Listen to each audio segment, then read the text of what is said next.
Kisah pilu ibu hamil meninggal setelah ditolak RSUD Subang, tidak ada rujukan puskesmas. Seorang ibu hamil bernama Kurnaisi meninggal dunia setelah ditolak untuk dirawat di RSUD Ciareng, Subang, Jawa Barat. Setelah ditolak RSUD Subang, korban dilarikan ke salah satu rumah sakit di Bandung, namun korban meninggal dalam perjalanan. Suami korban, Cucu Junaidi, mengatakan istrinya ditolak karena tidak ada rujukan dari pihak Puskesmas Tanjung Siang, Subang. Peristiwa ini terjadi pada Kamis 16 Februari lalu, sekitar pukul 21.00 waktu Indonesia Barat.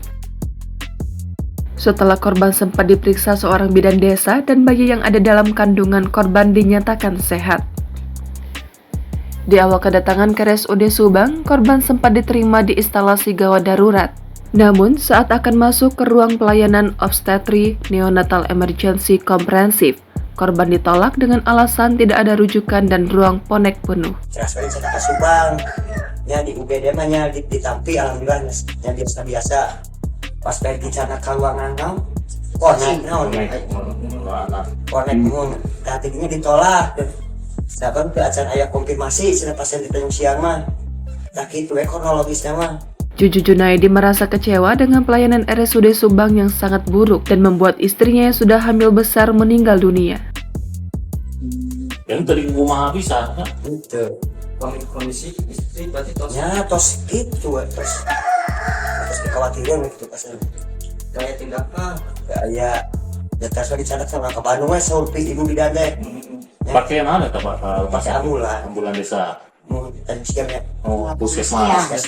Ia berharap kematian istrinya menjadi pelajaran penting untuk RSUD Subang berbenah agar tidak ada lagi korban jiwa. Dilansir dari Kompas.com, Direktur Utama RSUD Subang Dr. Ahmad Nasuhi meminta maaf kepada keluarga pasien. Kami dari RSUD Subang ikut berduka cita yang mendalam atas wafatnya almarhumah.